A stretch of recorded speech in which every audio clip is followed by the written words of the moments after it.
Hello aspirants, welcome to ಸ್ಪರ್ಧಾ lines. ನಾವಿವತ್ತು ಎಲ್ಲ ಎಕ್ಸಾಮ್ಸ್ಗೆ ಇಂಪಾರ್ಟೆಂಟ್ ಆಗಿರುವಂತಹ ಕರೆಂಟ್ ಅಫೇರ್ಸ್ ಆರ್ಟಿಕಲ್ಸ್ನ ಡಿಸ್ಕಸ್ ಮಾಡ್ಕೊಂತ ಹೋಗೋಣ. ಮೊದಲನೇದಾಗಿ ನಮ್ಮ ಕರ್ನಾಟಕದಲ್ಲಿ ಏನು ಟೀನೇಜ್ ಪ್ರೆಗ್ನೆನ್ಸೀಸ್ ಇದೆ ಅದು ಜಾಸ್ತಿ ಆಗ್ತಿದೆ. ಇಲ್ಲಿವರೆಗೂ ಕರ್ನಾಟಕದಲ್ಲಿ 80,813 ಕೇಸಸ್ ರಿಜಿಸ್ಟರ್ ಆಗಿದೆ. ಯಾವ ಕೇಸಸ್ ಅಂದರೆ ಟೀನೇಜ್ ಪ್ರೆಗ್ನೆನ್ಸಿ ಕೇಸಸ್. ಇದರಲ್ಲಿ ಬೆಂಗಳೂರು ಅರ್ಬನ್ ಡಿಸ್ಟ್ರಿಕ್ಟ್ ಅಲ್ಲಿ 8,891 ಕೇಸ್ ರೆಕಾರ್ಡ್ ಆಗಿದ್ರೆ, ಬೆಳಗಾವಿಯಲ್ಲಿ 8,169 ಕೇಸಸ್ ರೆಕಾರ್ಡ್ ಆಗಿದೆ. ಅಂಡ್ ವಿಜಯಪುರದಲ್ಲಿ 6,229 ಕೇಸಸ್ ರೆಕಾರ್ಡ್ ಆಗಿದೆ ಕರ್ನಾಟಕದಲ್ಲಿ.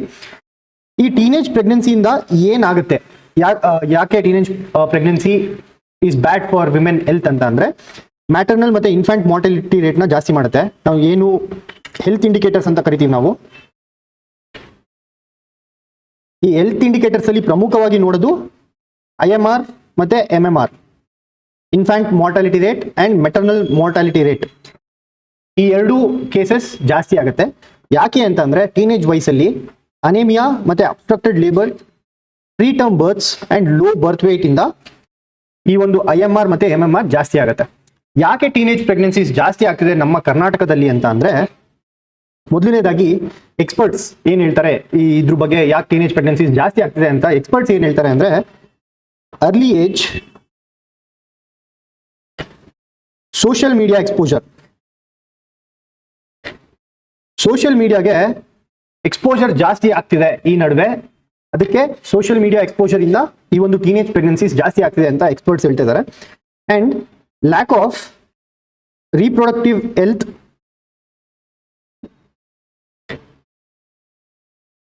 ಅವೇರ್ನೆಸ್. ಈ ರೀಪ್ರೊಡಕ್ಟಿವ್ ಹೆಲ್ತ್ ನ ಬಗ್ಗೆ ಯಾವ ಕ್ರಮಗಳನ್ನ ವಹಿಸಬೇಕು ಅನ್ನೋ ಅವೇರ್ನೆಸ್ ಕಮ್ಮಿ ಇರೋದ್ರಿಂದ ಕರ್ನಾಟಕದಲ್ಲಿ ಟೀನೇಜ್ ಪ್ರೆಗ್ನೆನ್ಸೀಸ್ ಜಾಸ್ತಿ ಆಗ್ತಿದೆ ಅಂತ ಎಕ್ಸ್ಪರ್ಟ್ಸ್ ಹೇಳ್ತಿದ್ದಾರೆ. ಅಂಡ್ ಆಲ್ಸೋ ನಮ್ಮ ಕರ್ನಾಟಕದಲ್ಲೇ ಅಂತ ಅಲ್ಲ, ನಮ್ಮ ಇಡೀ ಇಂಡಿಯಾದಲ್ಲಿ ಸೆಕ್ಸ್ ಎಜುಕೇಶನ್ ಬಗ್ಗೆ ಅವೇರ್ನೆಸ್ ಕಮ್ಮಿ ಇದೆ. ಸೊ ಈ ಸೆಕ್ಸ್ ಎಜುಕೇಶನ್ ಅವೇರ್ನೆಸ್ ಕಮ್ಮಿ ಇರೋದ್ರಿಂದ ಈ ಒಂದು ಟೀನೇಜ್ ಪ್ರೆಗ್ನೆನ್ಸೀಸ್ ಜಾಸ್ತಿ ಆಗ್ತಿದೆ. ಈ ಟೀನೇಜ್ ಪ್ರೆಗ್ನೆನ್ಸೀಸ್ ಜಾಸ್ತಿ ಆಗೋದ್ರಿಂದ ನಮ್ಮ ಕರ್ನಾಟಕದಕ್ಕೆ social indicators, health indicators IMR ಮತ್ತೆ MMR ಕಮ್ಮಿ ಆಗುತ್ತೆ. ಸೊ ಈ IMR MMR ಜಾಸ್ತಿ ಆಗೋದ್ರಿಂದ ನಮ್ಮ ಕರ್ನಾಟಕದ ಹ್ಯೂಮನ್ ಡೆವಲಪ್ಮೆಂಟ್ ಇಂಡೆಕ್ಸ್ ಏನಿರುತ್ತೆ ಅದು ಕಮ್ಮಿ ಆಗುತ್ತೆ. ಈ ಸ್ಟೇಟ್ ವೈಸ್ ಹ್ಯೂಮನ್ ಡೆವಲಪ್ಮೆಂಟ್ ಇಂಡೆಕ್ಸ್ನ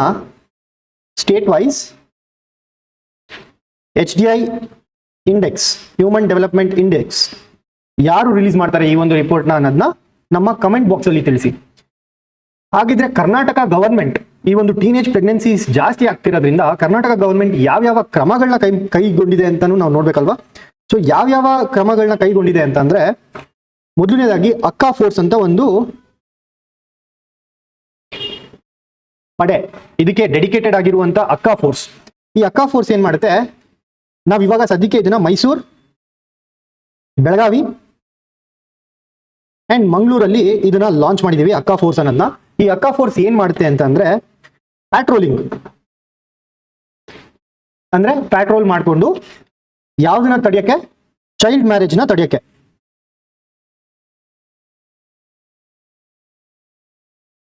ಈ ಚೈಲ್ಡ್ ಮ್ಯಾರೇಜ್ ನ ತಡೆಯೋದಕ್ಕೆ ಅಕ್ಕಾ ಫೋರ್ಸ್ ನ ಬಳಸ್ಕೊಳ್ಳಲಾಗುತ್ತದೆ. ಹಾಗೆ ಸೆಕ್ಸ್ ಎಜುಕೇಶನ್ ನ ಜಾಸ್ತಿ ಮಾಡಬೇಕು, ಇದ್ರ ಬಗ್ಗೆ ಅವೇರ್ನೆಸ್ ನ ಮೂಡಿಸಬೇಕು ಅಂತ ಹಲವಾರು ಅವೇರ್ನೆಸ್ ಕ್ಯಾಂಪೇನ್ಸ್ ನ ಸಹ ನಾವು ಹಮ್ಮಿಕೊಳ್ತಾ ಇದೀವಿ ಕರ್ನಾಟಕ ಗವರ್ಮೆಂಟ್. ಅಂಡ್ ಮೂರನೇದಾಗಿ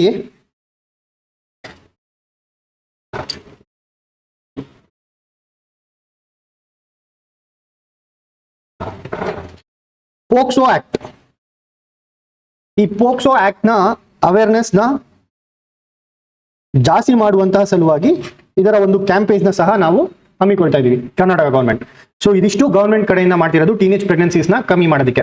ಟೀನೇಜ್ ಪ್ರೆಗ್ನೆನ್ಸೀಸ್ ಎಲ್ಲಿ ಜಾಸ್ತಿ ಇದೆ ಅಂದ್ರೆ, ಬೆಂಗಳೂರು ಅರ್ಬನ್ ಡಿಸ್ಟ್ರಿಕ್ಟ್ ಅಲ್ಲಿ 8,891 ಅಂಡ್ ಬೆಳಗಾವಿಯಲ್ಲಿ 8,169 ಅಂಡ್ ವಿಜಯಪುರದಲ್ಲಿ 6,229. ಯಾಕೆ ಇದು ಹಾನಿಕರಕ ಅಂತಂದ್ರೆ, IMR ಮತ್ತೆ MMR ನ ಜಾಸ್ತಿ ಮಾಡುತ್ತೆ. ಅಂದ್ರೆ ಹುಟ್ಟುವಂತಹ ಮಗು ಸಾಯೋದು ಅಂಡ್ ಜನ್ಮ ಕೊಟ್ಟಿರುವಂತಹ ತಾಯಿ ಸಾಯೋದು, ಮ್ಯಾಟರ್ನಲ್ ಮಾರ್ಟಾಲಿಟಿ ರೇಟ್ ಅಂದ್ರೆ. ಇನ್ಫ್ಯಾಂಟ್ ಮಾರ್ಟಾಲಿಟಿ ರೇಟ್ ಅಂದ್ರೆ ಹುಟ್ಟಿರುವಂತಹ ಮಗು ಸಾಯೋದು. ಯಾಕೆ ಇನ್ಫ್ಯಾಂಟ್ ಮಾರ್ಟಾಲಿಟಿ ರೇಟ್ ಮತ್ತೆ MMR ಜಾಸ್ತಿ ಆಗುತ್ತೆ ಅಂತಂದ್ರೆ, ಅನೇಮಿಯಾ ಒಂದ್ ರೀಸನ್, ಅಬ್ಸ್ಟ್ರಕ್ಟೆಡ್ ಲೇಬರ್ ಒಂದ್ ರೀಸನ್, ಪ್ರೀ ಟರ್ಮ್ ಬರ್ತ್ಸ್ ಒಂದ್ reason and low birth weight ಒಂದು ರೀಸನ್ ಈ IMR ಮತ್ತೆ MMR ಜಾಸ್ತಿ ಆಗೋದಕ್ಕೆ. ಸೊ ಇದಿಷ್ಟು ವಿಷಯ ಈ ಕರ್ನಾಟಕ ಟೀನೇಜ್ ಪ್ರೆಗ್ನೆನ್ಸಿ ಏನ್ ನಮ್ಮ ಕರ್ನಾಟಕದಲ್ಲಿ ಜಾಸ್ತಿ ಆಗ್ತಿದೆ ಈ ಒಂದು ಆರ್ಟಿಕಲ್ ಅಲ್ಲಿ ಇದೆಲ್ಲ ಕವರ್ ಆಗುತ್ತೆ. ಸೊ ನಮ್ಮ ಎರಡನೇ ಆರ್ಟಿಕಲ್ಗೆ ಹೋಗೋದಾದ್ರೆ Karnataka digital water stack.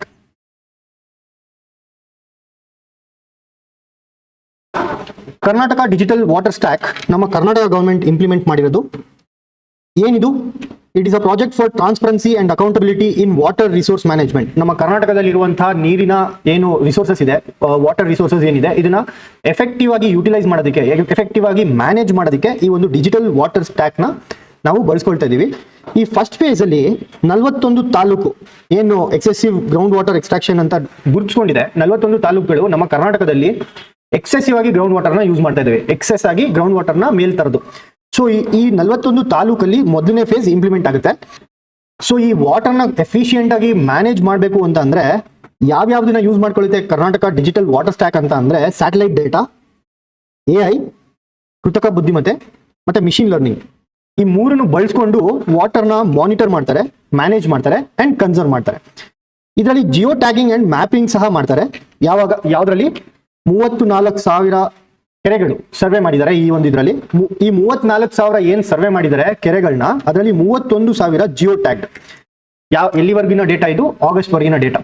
August ವರ್ಗೂ 34,000 ಕೆರೆಗಳನ್ನ survey ಮಾಡಲಾಗಿದೆ. ಅಂಡ್ ಈ 34,000ದಲ್ಲಿ 31,000ಕ್ಕೆ ಜಿಯೋ ಟ್ಯಾಗ್ ಮಾಡಿದ್ದಾರೆ. ಜಿಯೋ ಟ್ಯಾಗ್ ಮಾಡಿದ್ದಾರೆ ಅಂತಂದ್ರೆ ಕಂಟಿನ್ಯೂಸ್ ಆಗಿ ಮಾನಿಟರ್ ಮಾಡ್ತಾರೆ ಅಂತ. ವಾಟರ್ ಲೆವೆಲ್ ಇವಾಗ ಎಷ್ಟಿದೆ, ನೆಕ್ಸ್ಟ್ ತಿಂಗಳು ಎಷ್ಟು ಬರುತ್ತೆ, ಅದ್ರ ನೆಕ್ಸ್ಟ್ ತಿಂಗಳು ಎಷ್ಟಿರುತ್ತೆ. ಸೊ ಈ ಮಂತ್ಲಿ ವೈಸ್ ಡೇಟಾ ಕಲೆಕ್ಷನ್ ಮಾಡೋದ್ರಿಂದ ಯಾವ ಮಂತಲ್ಲಿ ನಾವು ಜಾಸ್ತಿ ಯೂಸ್ ಮಾಡ್ತಾ ಇದೀವಿ, ಯಾವ ಮಂತಲ್ಲಿ ಜಾಸ್ತಿ ತುಂಬ್ತಿದೆ, ಯಾವ ಮಂತಲ್ಲಿ ಜಾಸ್ತಿ ಹಾವಿ ಆಗ್ತಿದೆ, ಯಾವ ತಿಂಗಳಲ್ಲಿ ವಾಟರ್ ಲೆವೆಲ್ ಕಮ್ಮಿ ಆಗುತ್ತೆ, ಯಾವ ಇದರಲ್ಲಿ ವಾಟರ್ ಲೆವೆಲ್ ಜಾಸ್ತಿ ಆಗುತ್ತೆ, ಇದನ್ನೆಲ್ಲ ಮಾನಿಟರ್ ಮಾಡೋದ್ರಿಂದ ಈ ವಾಟರ್ ರಿಸೋರ್ಸಸ್ ಏನಿದೆ ನಮ್ಮ ಕರ್ನಾಟಕದಲ್ಲಿ ಅದನ್ನ ಎಫಿಷಿಯಂಟ್ ಆಗಿ ಮ್ಯಾನೇಜ್ ಮಾಡೋದಕ್ಕೆ ಈ ಒಂದು ಕರ್ನಾಟಕ ಡಿಜಿಟಲ್ ವಾಟರ್ ಸ್ಟ್ಯಾಕ್ಸ್ ಅನ್ನೋದನ್ನ ಇಂಟ್ರೊಡ್ಯೂಸ್ ಮಾಡಿದ್ದಾರೆ.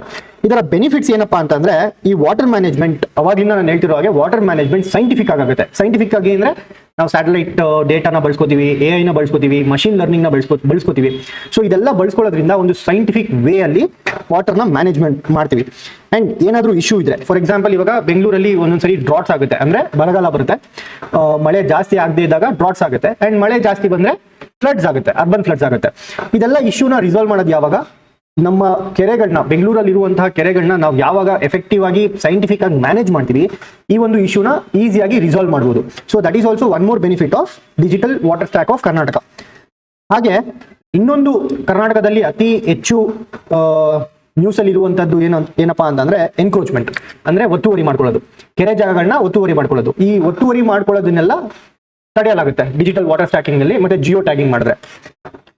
ಮತ್ತೆ improved service delivery. Water supply is also a service which is undertaken by government. ಈ ವಾಟರ್ ಸಪ್ಲೈ ಕರ್ನಾಟಕ ಗವರ್ಮೆಂಟ್ ಅಥವಾ ಯಾವುದೇ ಇಂಡಿಯನ್ ಗವರ್ಮೆಂಟ್, ವಾಟರ್ ಸಪ್ಲೈ ಅನ್ನೋದು ಒಂದು ಎಸೆನ್ಷಿಯಲ್ ಸರ್ವಿಸ್ ನಮ್ಮ ಗವರ್ಮೆಂಟ್ ನಮಗೆ ನೀಡುವಂತದ್ದು. ಸೊ ಈ ಒಂದು ಸರ್ವಿಸ್ ಡೆಲಿವರಿ ಎಫಿಷಿಯಂಟ್ ಆಗಿ ಆಗುತ್ತೆ. ಸೊ ಇದಿಷ್ಟು ಕರ್ನಾಟಕ ಡಿಜಿಟಲ್ ವಾಟರ್ ಸ್ಟ್ಯಾಕ್ ಬಗ್ಗೆ. ಮುಂದಿನ ಆರ್ಟಿಕಲ್ಗೆ ಹೋಗೋಣ. ಕೆಂಪೇಗೌಡ ಇಂಟರ್ನ್ಯಾಷನಲ್ ಏರ್ಪೋರ್ಟ್ ಇದಿರೋದು ಬೆಂಗಳೂರಲ್ಲಿ. ನಿಮ್ಗೆ ಆಲ್ರೆಡಿ ಗೊತ್ತಿರುವ ಹಾಗೆ ಇದರಲ್ಲಿ 2 ಟರ್ಮಿನಲ್ ಇದೆ, ಟರ್ಮಿನಲ್ 1 ಅಂಡ್ ಟರ್ಮಿನಲ್ 2. ಯಾಕೆ ಕೆಂಪೇಗೌಡ ಇಂಟರ್ನ್ಯಾಷನಲ್ ಏರ್ಪೋರ್ಟ್ ಇವಾಗ ನ್ಯೂಸ್ ಅಲ್ಲಿ ಇದೆ ಅಂದ್ರೆ, ಕೆಂಪೇಗೌಡ ಇಂಟರ್ನ್ಯಾಷನಲ್ ಏರ್ಪೋರ್ಟ್ಗೆ ಲೆವೆಲ್ 2 ಅಕ್ರಿಡೇಷನ್ ಸಿಕ್ಕಿದೆ. ಯಾರ ಕಡೆಯಿಂದ? ACI ಕಡೆಯಿಂದ. ಯಾವ accreditation? Accessibility accreditation, accessibility enhancement accreditation ಅಂತ ಇದರ ಒಂದು ಪೂರ್ಣ ಹೆಸರು. ಆಕ್ಸೆಸಿಬಿಲಿಟಿ ಅಕ್ರಿಡೇಷನ್ ಅಂತಾನೂ ಸಹ ಕರೀತಾರೆ. ಆಕ್ಸೆಸಿಬಿಲಿಟಿ ಎನ್ಹಾನ್ಸ್ಮೆಂಟ್ ಅಕ್ರಿಡೇಷನ್ ನಾವು ಇವಾಗ ಪಡ್ಕೊಂಡಿದೀವಿ. ಅದು ಲೆವೆಲ್ 2 ಅಕ್ರಿಡೇಷನ್. ಇದು ನಮ್ಮ ಭಾರತದಲ್ಲಿ ಮೊದಲನೇ ಬಾರಿಗೆ ಯಾವ್ದಾದ್ರು ಒಂದು ಏರ್ಪೋರ್ಟ್ಗೆ ಲೆವೆಲ್ 2 ಆಕ್ಸೆಸಿಬಿಲಿಟಿ ಅಕ್ರಿಡೇಷನ್ ಕೊಡ್ತಿದಾರ ಅಂದ್ರೆ ಅದು ನಮ್ಮ Kempegowda international airport. This is the first airport in India. And ಗ್ಲೋಬಲಿನೂ ಅಷ್ಟೇ ಕೆಲವೊಂದು ಏರ್ಪೋರ್ಟ್ಸ್ ಅಲ್ಲಿ ಮಾತ್ರ ಈ ಲೆವೆಲ್ 2 ಅಕ್ರಿಡೇಷನ್ ನ ಪಡ್ಕೊಂಡಿರೋದು. ಸೊ ಇದು ಒಂದು ಹೆಮ್ಮೆಯ ವಿಷಯ ನಮ್ಮ ಕರ್ನಾಟಕಕ್ಕೆ ಆಗಿರ್ಲಿ ಅಥವಾ ನಮ್ಮ ಬೆಂಗಳೂರಿಗೆ ಆಗಿರ್ಲಿ. ಸೊ ಈ ಲೆವೆಲ್ 2 ಅಕ್ರಿಡೇಷನ್ ACI ಕೊಡೋದು. ACI ಏನಪ್ಪಾ ಅಂತಂದ್ರೆ ಏರ್ಪೋರ್ಟ್ ಕೌನ್ಸಿಲ್ ಇಂಟರ್ನ್ಯಾಷನಲ್ ಅಂತ. ಈ ಇಂಟರ್ನ್ಯಾಷನಲ್ ಲೆವೆಲ್ ಅಲ್ಲಿ ಏರ್ಪೋರ್ಟ್ಸ್ ನೆಲ್ಲ ಸ್ಟ್ಯಾಂಡರ್ಡ್ಸ್ ನ ಮೇಂಟೈನ್ ಮಾಡೋದಕ್ಕೆ ಈ ಒಂದು ಏರ್ಪೋರ್ಟ್ ಕೌನ್ಸಿಲ್ ಇಂಟರ್ನ್ಯಾಷನಲ್ ಕೆಲಸ ಮಾಡುತ್ತೆ. ಈ ಏರ್ಪೋರ್ಟ್ ಕೌನ್ಸಿಲ್ ಇಂಟರ್ನ್ಯಾಷನಲ್ ಕೆಳಗಡೆ ಈ ಒಂದು ಆಕ್ಸೆಸಿಬಿಲಿಟಿ ಎನ್ಹಾನ್ಸ್ಮೆಂಟ್ ಅಕ್ರಿಡೇಷನ್ ಪ್ರೋಗ್ರಾಮ್ ಅನ್ನೋದನ್ನ ಮಾಡ್ತಾರೆ. ಇದನ್ನ ಏನ್ ಸಿಗ್ನಿಫೈ ಮಾಡುತ್ತೆ ಅಂತಂದ್ರೆ ಎಷ್ಟು ಪ್ರಿಯಾರಿಟೈಸ್ ಮಾಡ್ತಾ ಇದೀವಿ ನಾವು ಆಕ್ಸೆಸಿಬಿಲಿಟಿನ. ಆಕ್ಸೆಸಿಬಿಲಿಟಿ ಅಂದ್ರೆ ಈ ಸ್ಪೆಷಲಿ ಏಬಲ್ಡ್ ಪರ್ಸನ್ಸ್ ಇರ್ತಾರೆ, persons with disability, person with reduced mobility ಅಂತೆಲ್ಲ ಕರಿತೀವಿ ನಾವು. ಯಾರಿಗೆ ಓಡಾಡಕ್ಕಾಗಲ್ಲ ಚೆನ್ನಾಗಿ, ಯಾರ ಓಡಾಟ ರಿಸ್ಟ್ರಿಕ್ಟ್ ಆಗಿರುತ್ತೆ ಕೆಲವೊಂದು ಡಿಫೆಕ್ಟ್ಸ್ ಇಂದ ಅಥವಾ ಕೆಲವೊಂದು ಡಿಸೇಬಿಲಿಟಿಯಿಂದ. ಈ ಎಲ್ಲಾ ಜನರಿಗೆ ನಾವು ಎಷ್ಟು ಆಕ್ಸೆಸಿಬಿಲಿಟಿ ಕೊಡ್ತೀವಿ, ಆ ಏರ್ಪೋರ್ಟ್ ನ ಎಷ್ಟು ಈಸಿಯಾಗಿ ಆಕ್ಸೆಸ್ ಮಾಡ್ಬೋದು ಅನ್ನೋದ್ರ ಮೇಲೆ ಈ ಒಂದು ಅಕ್ರಿಡೇಷನ್ ಡಿಪೆಂಡ್ ಆಗಿರುತ್ತೆ. ನಮ್ಮ ಕೆಂಪೇಗೌಡ ಇಂಟರ್ನ್ಯಾಷನಲ್ ಏರ್ಪೋರ್ಟ್ಗೆ ಈ ಅಕ್ರಿಡೇಷನ್ ಸಿಗೋದಕ್ಕೆ ಏನು ಮೇಜರ್ ಕಾರಣ ಅಂತ ಅಂದ್ರೆ, ಏರ್ಪೋರ್ಟ್ಗೆ ನೀವು ಹೋಗಿದ್ರೆ ಇಲ್ಲಿ ಒಂದು ಸ್ಪೆಷಲ್ ಟೀಮ್ ಇದೆ. ಆ ಟೀಮ್ ನ ಹೆಸರು ಆಕ್ಸೆಸಿಬಿಲಿಟಿ ಕಮಿಟಿ ಅಂತ. ಈ ಆಕ್ಸೆಸಿಬಿಲಿಟಿ ಕಮಿಟಿಯಲ್ಲಿರುವಂತಹ ಸ್ಟಾಫ್ ಯಾರಾದ್ರೂ ಪರ್ಸನ್ ವಿತ್ ಡಿಸಬಿಲಿಟಿ ಅಥವಾ ಪರ್ಸನ್ಸ್ ವಿತ್ ರೆಡ್ಯೂಸ್ ಮೊಬಿಲಿಟಿ ಬಂದ್ರೆ ಅವ್ರಿಗೆ ಅಸಿಸ್ಟ್ ಮಾಡ್ತಾರೆ. ಅವರೇ ತಳ್ಕೊಂಡೋಗಿ ಏರ್ಪೋರ್ಟ್ ಅಲ್ಲಿ ಚೆಕ್ ಇನ್ ಎಲ್ಲ ಮಾಡಿಸಿ, ಈವನ್ ಫ್ಲೈಟ್ ಅಲ್ಲಿ ಒಳಗಡೆ ಕೂರ್ಸೋವರೆಗೂ ಅವರು ನಿಮ್ಗೆ ಅಸಿಸ್ಟ್ ಮಾಡ್ತಾರೆ, ಪರ್ಸನ್ ವಿತ್ ಡಿಸಬಿಲಿಟೀಸ್ ಯಾರು ಇದ್ದೀರೋ ಅವ್ರಿಗೆ. ಹಾಗೆ ಇಲ್ಲಿ ಸ್ಟಾಫ್ಗೆ ಕಂಟಿನ್ಯೂಸ್ ಆಗಿ ಟ್ರೈನ್ ಮಾಡಲಾಗುತ್ತದೆ. ಕಂಟಿನ್ಯೂಸ್ ಟ್ರೈನಿಂಗ್ ಅಂದ್ರೆ ಪ್ರತಿ ಸರಿ ಯಾವ್ದಾದ್ರು ಹೊಸ ಇಶ್ಯೂ ಬಂದ್ರೆ ಅಥವಾ ಪ್ರತಿ ಸರಿ ಅವ್ರನ್ನ ಕಂಟಿನ್ಯೂಸ್ ಆಗಿ ಡೆವಲಪ್ ಮಾಡ್ಕೊಂತ ಹೋಗ್ತಾ ಇರ್ತಾರೆ ಅವರ ಒಂದು ಸಾಫ್ಟ್ ಸ್ಕಿಲ್ಸ್ ನ. ಸೊ ಈ ಎಲ್ಲ ಕಾರಣದಿಂದ ನಮ್ಮ ಕೆಂಪೇಗೌಡ ಇಂಟರ್ನ್ಯಾಷನಲ್ ಏರ್ಪೋರ್ಟ್ಗೆ ಲೆವೆಲ್ 2 ಅಕ್ರಿಡೇಷನ್ ಸಿಕ್ಕಿದೆ. ಯಾರ ಕಡೆಯಿಂದ? ACI ಕಡೆಯಿಂದ. ACI ಅಂದ್ರೆ ಏರ್ಪೋರ್ಟ್ ಕೌನ್ಸಿಲ್ ಇಂಟರ್ನ್ಯಾಷನಲ್ ಅಂತ. ಯಾವ ಒಂದು ಅಕ್ರಿಡೇಷನ್? Accessibility enhancement accreditation. ಇದ್ರ ಜೊತೆಗೆ ನಾವು ಇನ್ಫ್ರಾಸ್ಟ್ರಕ್ಚರ್ನ ಸಹ ಡೆವಲಪ್ ಮಾಡ್ತೀವಿ ಈ ಒಂದು ಆಕ್ಸೆಸಿಬಿಲಿಟಿನ ಜಾಸ್ತಿ ಮಾಡೋದಕ್ಕೆ. ಫಾರ್ ಎಕ್ಸಾಂಪಲ್, ಇವಾಗ ಮೆಟ್ಲುಗಳು ಇಟ್ಟರೆ ಏನಾಗುತ್ತೆ, ಸ್ಟೇರ್ಸ್ ನ ಇಟ್ಟರೆ ಅಥವಾ ಮೆಟ್ಲುಗಳನ್ನ ಇಟ್ಟರೆ ಪರ್ಸನ್ ವಿತ್ ಡಿಸಬಿಲಿಟೀಸ್ ಹತ್ತಕ್ಕಾಗಲ್ಲ ಮೆಟ್ಲುನ. ಸೊ ಅದಕ್ಕೆ ನಾವೇನ್ ಮಾಡ್ತೀವಿ? ರ್ಯಾಂಪ್ ನ ಮಾಡ್ತೀವಿ. ರ್ಯಾಂಪ್ ಇದ್ರೆ ಈಸಿಯಾಗಿ ವೀಲ್ ಚೇರ್ ನ ತಳ್ಕೊಂಡು ಹೋಗ್ಬೋದು. ಸೊ ಇದೆಲ್ಲ ಇನ್ಫ್ರಾಸ್ಟ್ರಕ್ಚರ್ ಡೆವಲಪ್ಮೆಂಟ್ ಎಲ್ಲ ನಮ್ಮ ಕೆಂಪೇಗೌಡ ಇಂಟರ್ನ್ಯಾಷನಲ್ ಏರ್ಪೋರ್ಟ್ ಮಾಡಿದೆ. ಹಾಗಾಗಿನೇ ಲೆವೆಲ್ 2 ಅಕ್ರಿಡೇಷನ್ ಸಿಕ್ಕಿದೆ ನಮ್ಮ ಕೆಂಪೇಗೌಡ ಇಂಟರ್ನ್ಯಾಷನಲ್ ಏರ್ಪೋರ್ಟ್ಗೆ. So going to our next article, mechanical elephant. ಈ ಮೆಕ್ಯಾನಿಕಲ್ ಎಲಿಫೆಂಟ್ ನ ಹೆಸರು ಬಂದು ಐರಾವತ ಅಂತ. ಈ ಐರಾವತನ ಮೆಕ್ಯಾನಿಕಲ್ ಎಲಿಫೆಂಟ್ ಎಷ್ಟು ಉದ್ದ ಇರುತ್ತೆ ಅಂದ್ರೆ 3 ಮೀಟರ್ ಟಾಲ್ ಇರುತ್ತೆ. ಅಂಡ್ ಎಷ್ಟು ತೂಕ ಇರುತ್ತೆ ಅಂದ್ರೆ 800 kg ಇರುತ್ತೆ. ಎಲ್ಲಿ ನಾವು ಇದನ್ನ ಅನ್ವೇಲ್ ಮಾಡಿದೀವಿ, ಎಲ್ಲಿ ಅಳವಡಿಸ್ಕೊಂಡಿದೀವಿ ಅಂತ ಅಂದ್ರೆ 1000 ಪಿಲ್ಲರ್ ಜೈನ್ ಟೆಂಪಲ್ ಅಂತ ಇದೆ ಮೂಡ್ಬಿದ್ರಿಯಲ್ಲಿ. ಕ್ವೆಶ್ಚನ್ ಈ ತರನು ಕೇಳ್ಬೋದು, 1000 ಪಿಲ್ಲರ್ ಜೈನ್ ಟೆಂಪಲ್ ಎಲ್ಲಿದೆ ಅಂತ. ಮೂಡ್ಬಿದ್ರಿಯಲ್ಲಿ ದಕ್ಷಿಣ ಕನ್ನಡ ಡಿಸ್ಟ್ರಿಕ್ಟ್ ಅಲ್ಲಿ ಮೂಡ್ಬಿದ್ರಿ ಎನ್ನುವ ಜಾಗದಲ್ಲಿ 1000 ಕಂಬದ ಜೈನ್ ಬಸದಿ ಅಥವಾ 1000 ಪಿಲ್ಲರ್ ಜೈನ್ ಟೆಂಪಲ್ ಲೊಕೇಟ್ ಆಗಿದೆ. ಈ ಒಂದು ಟೆಂಪಲ್ ಯಾವ್ದನ್ನ ಅನ್ವೇಲ್ ಮಾಡಿದ್ದಾರೆ, ಯಾವ ಒಂದು ಮೆಕ್ಯಾನಿಕಲ್ ಎಲಿಫೆಂಟ್ ನ ಅಡಾಪ್ಟ್ ಮಾಡ್ಕೊಂಡಿದ್ದಾರೆ ಅಂತಂದ್ರೆ ಐರಾವತ, ಅದರ ಹೆಸರು. ಈ ಐರಾವತ ನೇಮ್ ಸಹ ಕೇಳ್ಬೋದು ಎಕ್ಸಾಮ್ ಅಲ್ಲಿ. ಅಂಡ್ ಎಲ್ಲಿ ಮಾಡ್ತಿದ್ದಾರೆ ಅನ್ನೋದು ಕೇಳ್ಬೋದು, ಮೂಡ್ಬಿದ್ರಿಯಲ್ಲಿ. ಇದನ್ನ ಯಾರು ಕೊಟ್ಟಿದ್ದು ಈ ಒಂದು ಜೈನ್ ಬಸದಿಗೆ ಅಂತಂದ್ರೆ ರವೀನಾ ಟೆಂಡನ್ ಮತ್ತೆ ರಶಾ ತದಾನಿ, ಇವರಿಬ್ರು ಆಕ್ಟ್ರೆಸ್, ಬಾಲಿವುಡ್ ಆಕ್ಟ್ರೆಸ್. ಇವರಿಬ್ರು ಸೇರ್ಕೊಂಡು ಗಿಫ್ಟ್ ನ ಕೊಟ್ಟಿದ್ದಾರೆ. ಯಾರ ಒಂದು ಸಪೋರ್ಟ್ ಇಂದ? ಪೀಟಾ ಇಂಡಿಯಾ ಅಂತ. ವಾಟ್ ಇಸ್ ಪೀಟಾ ಬಗ್ಗೆ ನೋಡೋಣ ಮುಂದೆ. It is claimed as the first Jain temple to adopt mechanical elephant. ಈ ದೇವಸ್ಥಾನಗಳೆಲ್ಲ ನೀವು ನೋಡಿದ್ರೆ ಲೈವ್ ಎಲಿಫೆಂಟ್ಸ್ ನ ಇಡ್ತಾರೆ. ಲೈವ್ ಎಲಿಫೆಂಟ್ಸ್ ಇಡೋದ್ರಿಂದ ಆ ಒಂದು ಪ್ರಾಣಿ ಹಿಂಸೆ ಅದನ್ನ ತಡಿಬೇಕು ಅನ್ನೋದಕ್ಕೆ ಒಂದು ಆರ್ಗನೈಸೇಷನ್ ಇದೆ. ಆ ಆರ್ಗನೈಸೇಷನ್ ಹೆಸರೇ ಪೀಟಾ ಅಂತ. People for ethical treatment of animals ಅಂತ. ಈ ಒಂದು ಅನಿಮಲ್ಸ್ ನ ಕ್ರೂಯಲ್ ಟ್ರೀಟ್ಮೆಂಟ್ ನ ತಡಿಬೇಕು ಅನ್ನೋದಕ್ಕೆ ಒಂದು ಆರ್ಗನೈಸೇಷನ್ ಇದು, people for ethical treatment of animals. It is the world's largest animal rights organisation.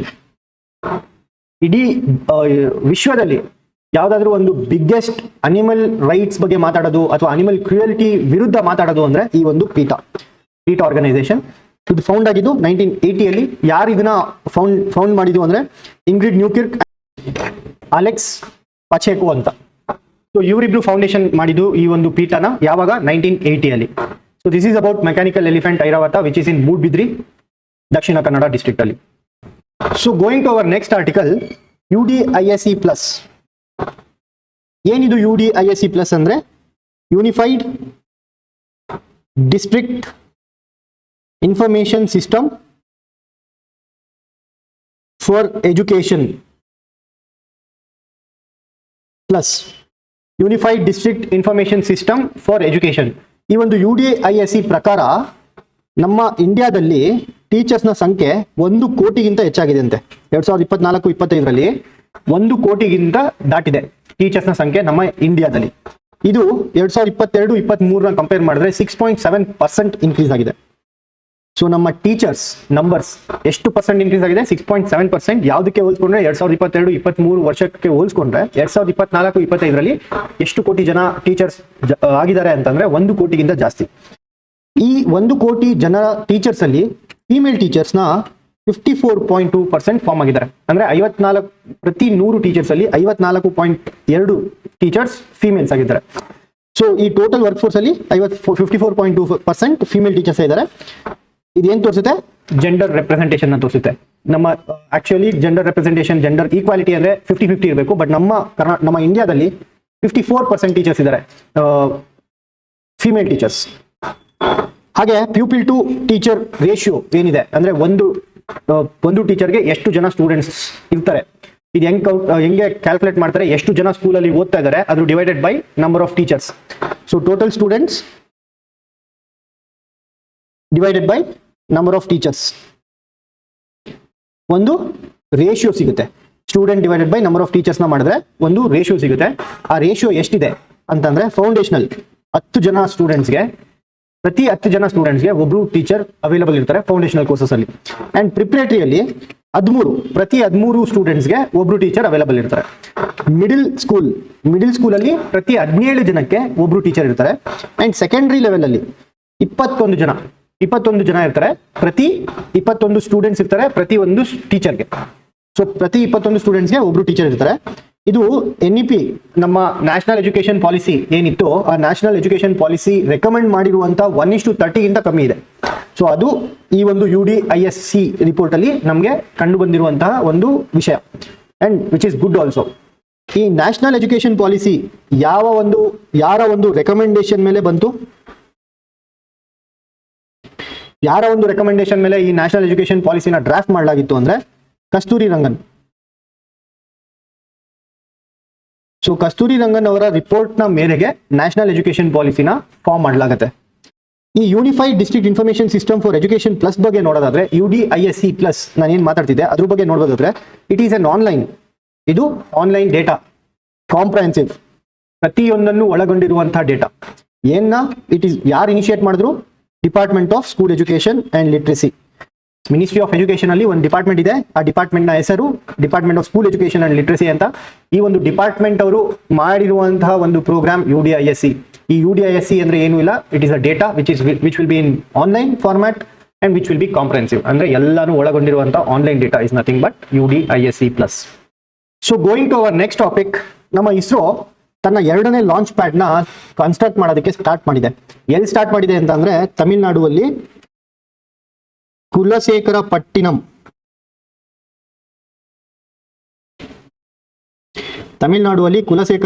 ಅಂತ ಒಂದು ಜಾಗ ಇದೆ, ಒಂದು ಪ್ಲೇಸ್ ಇದೆ. ಆ ಪ್ಲೇಸ್ ಅಲ್ಲಿ ನಮ್ಮ 2ನೇ ಲಾಂಚ್ ಪ್ಯಾಡ್ ನ ನಾವು ಕಟ್ಟಕ್ಕೆ ಸ್ಟಾರ್ಟ್ ಮಾಡಿದ್ವಿ.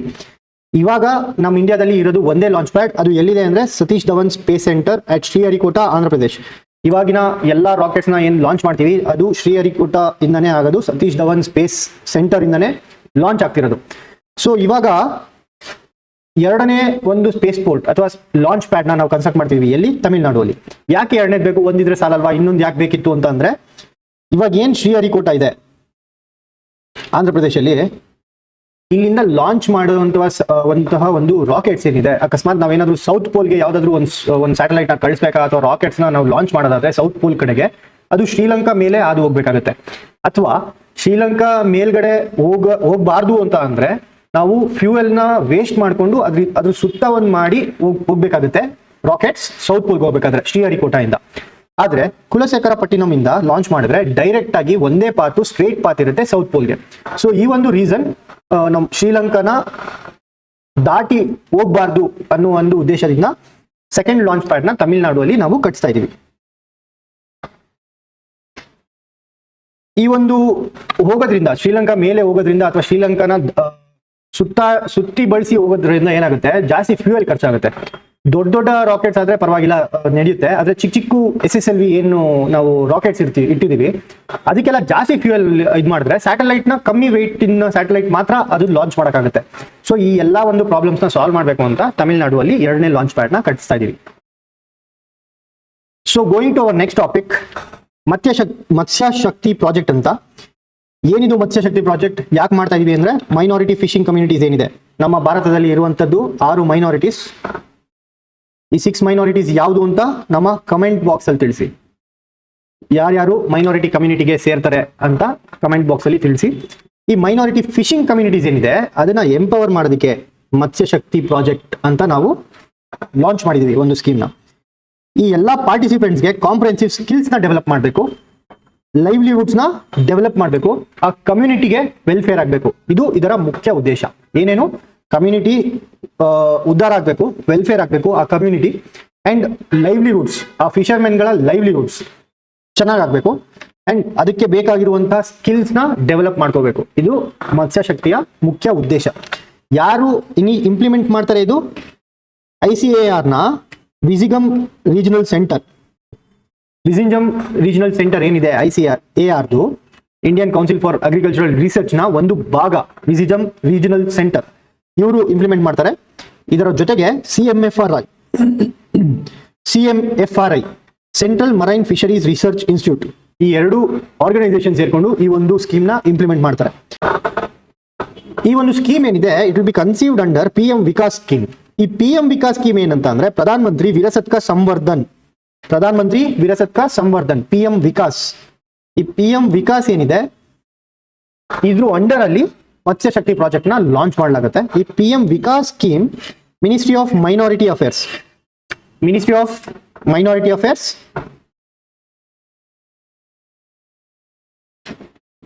And it is a central sector scheme. ನಾನು ನನ್ನ ಹಳೆ ವಿಡಿಯೋದಲ್ಲಿ ಸಹ ಡಿಸ್ಕಸ್ ಮಾಡಿದ್ದೆ ಸೆಂಟ್ರಲ್ ಸೆಕ್ಟರ್ ಸ್ಕೀಮ್ಗೆ ಮತ್ತೆ ಸೆಂಟ್ರಲಿ ಸ್ಪಾನ್ಸರ್ಡ್ ಸ್ಕೀಮ್ಗೆ ಏನ್ ಡಿಫ್ರೆನ್ಸ್ ಅಂತ. ಸೆಂಟ್ರಲಿ ಸ್ಪಾನ್ಸರ್ಡ್ ಸ್ಕೀಮ್ ಅಂತ ಅಂದ್ರೆ it will be the budget ಏನಿರುತ್ತೆ ಅದು ಶೇರ್ ಆಗುತ್ತೆ ಸ್ಟೇಟ್ ಮತ್ತೆ ಸೆಂಟ್ರಲ್ ಲೆವೆಲ್ಗೆ, ಅದು central sponsored scheme. Central sector scheme ಏನಂದ್ರೆ 100% ಆಫ್ ದಿ ಬಜೆಟ್ ಏನಿರುತ್ತೆ ಫಂಡ್ಸ್ ಅಲೋಕೇಟ್ ಆಗೋದು ಸೆಂಟರ್ ಇಂದ ಆಗುತ್ತೆ. ಕರ್ನಾಟಕ ಅಥವಾ ಸ್ಟೇಟ್ ಗೌರ್ಮೆಂಟ್ಸ್ ಅದನ್ನ ಇಂಪ್ಲಿಮೆಂಟ್ ಮಾಡ್ಬೇಕಷ್ಟೇ. ಅದಕ್ಕೆ ನಾವು ಸೆಂಟ್ರಲ್ ಸೆಕ್ಟರ್ ಥೀಮ್ ಅಂತ ಕರಿತೀವಿ. ಸೊ ಇದಿಷ್ಟು PM ವಿಕಾಸ್ ಬಗ್ಗೆ. ಈ PM ವಿಕಾಸ್ ಅಗೇನ್ ಏನ್ ಮಾಡುತ್ತೆ? ಸ್ಕಿಲ್ ಡೆವಲಪ್ಮೆಂಟ್ ಮಾಡುತ್ತೆ, ಲೀಡರ್ಶಿಪ್ ಟ್ರೈನಿಂಗ್ ಕೊಡುತ್ತೆ.